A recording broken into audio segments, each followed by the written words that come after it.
আসসালামু আলাইকুম, কেমন আছেন সবাই? আমি ইব্রাহিম অনন্য আপনাদের সকলকে স্বাগতম জানাচ্ছি জাভাস্ক্রিপ্ট টিউটোরিয়ালে।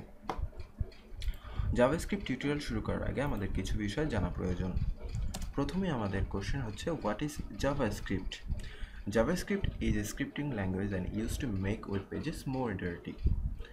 মনে করুন আপনি আপনার একটি ওয়েব পেজে ক্যালকুলেটর অ্যাড করতে যাচ্ছেন, অথবা একটি ঘড়ি অ্যাড করতে যাচ্ছেন, অথবা আপনি আপনার নেভিগেশন বারে কুল একটা রোলার অ্যাড করতে যাচ্ছেন। মজার না বিষয়গুলো? হ্যাঁ, এইসব কাজ করার জন্যই আপনার প্রয়োজন হচ্ছে জাভাস্ক্রিপ্টের মতো ল্যাঙ্গুয়েজগুলোর। JavaScript very popular among web developers and very easy to learn and use.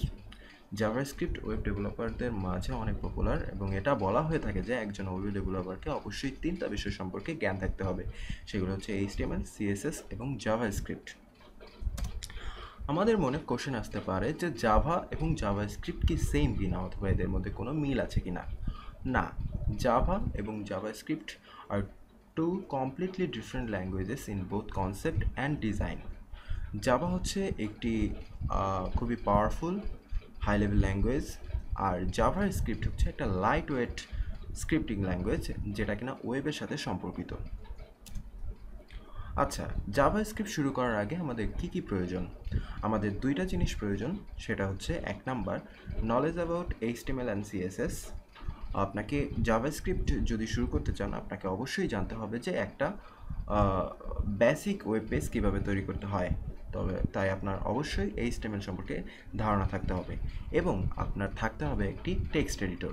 সেটা নোটপ্যাড প্লাস প্লাস হতে পারে, অথবা সাবলাইম টেক্সট হতে পারে। যেটা সবচেয়ে বেশি পপুলার সেটা হচ্ছে নোটপ্যাড প্লাস প্লাস, তবে আমি সাবলাইম টেক্সট ইউজ করি। আমরা টিউটোরিয়াল সাবলাইম টেক্সট দিয়েই করব। কেন ইউজ করব সেটা একটু পরেই আপনাদেরকে দেখাচ্ছি। আচ্ছা, তাহলে সাবলাইম টেক্সট আমরা হয়তো বা আপনাদের বেশিরভাগ কম্পিউটারে নেই, আমরা ডাউনলোড করে নিই। সাবলাইম টেক্সট কোথা থেকে ডাউনলোড করবো আমি দেখাচ্ছি। যে কোনো ওয়েব ব্রাউজারের যে গুগলে আপনি যদি লেখেন সাবলাইম টেক্সট, তো চলে এসেছে। প্রথম যে লিঙ্কটি আসবে সেখানে আমরা ক্লিক করব। হ্যাঁ, ক্লিক করলেই সাবলাইম টেক্সটের যে ওয়েব পেজ আছে সেটা চলে এসেছে। সেখানে একটু স্ক্রল করলেই দেখব যে একটা বড় ডাউনলোড বাটন আছে, ডাউনলোড ফর উইন্ডোজ। আমি যেহেতু উইন্ডোজ বেজে কাজ করব, তাহলে আমি এটি ডাউনলোড করে নিতে পারি। এখানে ক্লিক করব। হ্যাঁ, লিঙ্ক চলে এসেছে। আমার যেহেতু ডাউনলোড করা আছে তাই আমি ডাউনলোড করছি না। আপনারা ডাউনলোড করে নিতে পারেন, বেশি সময় লাগবে না। আচ্ছা, ডাউনলোড হয়ে গেছে। এইখানে আমাদের ডাউনলোড লিঙ্ক ফাইলটি আছে। তাহলে আমাদের ইনস্টল করতে হবে। ইনস্টল করার জন্য আমরা ডাবল ক্লিক করছি। Yes, next. আপনারা যে কোনো জায়গায় ইনস্টল করতে পারেন। আমি সি ড্রাইভে ইনস্টল করছি, তাই ব্রাউজ করছি না। নেক্সট টিক দিচ্ছি। Next, install. কয়েক সেকেন্ড সময় নেবে। হ্যাঁ, আমাদের ইনস্টল শেষ।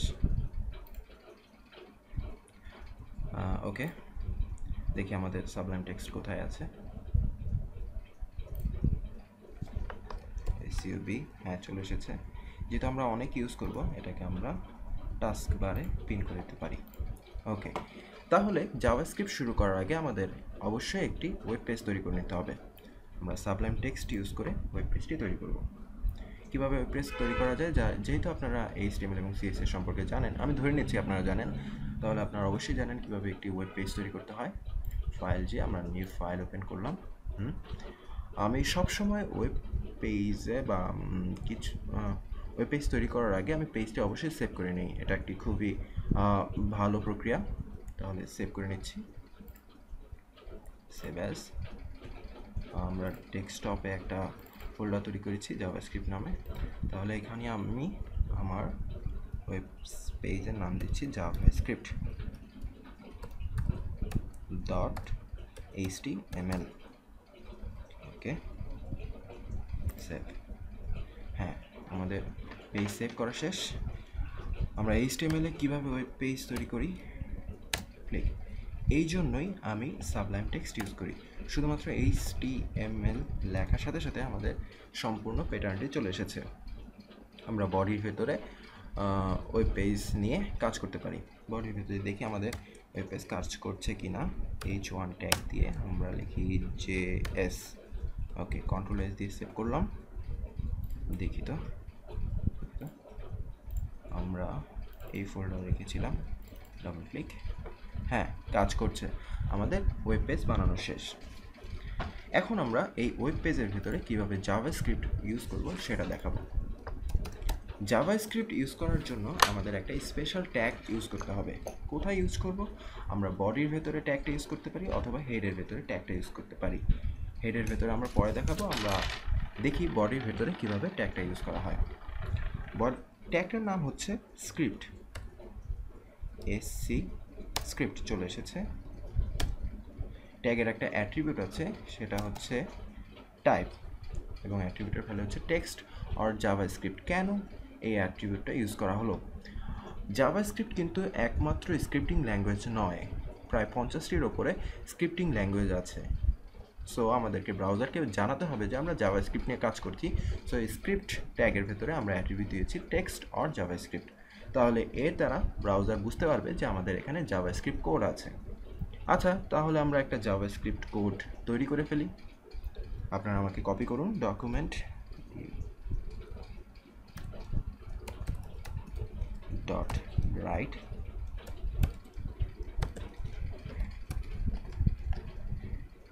সেমিকোলন। এটা হচ্ছে জাভাস্ক্রিপ্টে কোনো কিছু প্রিন্ট করার কমান্ড। হ্যাঁ, এখানে আমরা যে কোনো জিনিস লিখতে পারি। আমরা লিখলাম হ্যালো ওয়ার্ল্ড।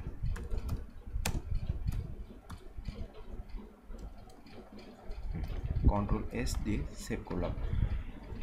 এর ফলে আমাদের ওয়েব পেজে হ্যালো ওয়ার্ল্ড প্রিন্ট করার কথা। হ্যাঁ, প্রিন্ট করছে। কনগ্রাচুলেশন, আপনি আপনার প্রথম জাভাস্ক্রিপ্ট কোডটি করে ফেলেছেন। আচ্ছা, কারো ওয়েব পেজে হয়তোবা হ্যালো ওয়ার্ল্ড শো করছে না। যদি আপনার ব্রাউজারটি পুরনো হয়ে থাকে তাহলে শো নাও করতে পারে, কারণ আপনার ব্রাউজারটির হয়তোবা জাভাস্ক্রিপ্ট সম্পর্কে ধারণা নেই। সেই ক্ষেত্রে আপনি এই স্ক্রিপ্ট ট্যাগটি যাতে কোনো ঝামেলা না করে আপনি এই কাজটি করতে পারেন। লেস দ্যান, আশ্চর্যবোধক চিহ্ন, মাইনাস মাইনাস, এবং সব কোড শেষ হওয়ার পর slash slash minus minus greater than চিহ্ন।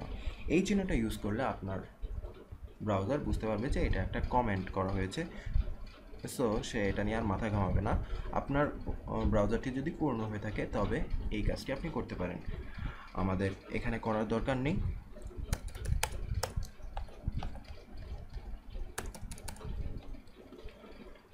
আমাদের কোড সম্পূর্ণ চলছে, তো আমাদের প্রথম কোড করা শেষ। আজকে টিউটোরিয়াল আমরা এখানেই শেষ করব। আমরা ইনশাআল্লাহ আগামী টিউটোরিয়ালে কমেন্টসেবল ভেরিয়েবল সম্পর্কে জানব। সে পর্যন্ত সবাই সুস্থ থাকুন, ভালো থাকুন, ধন্যবাদ।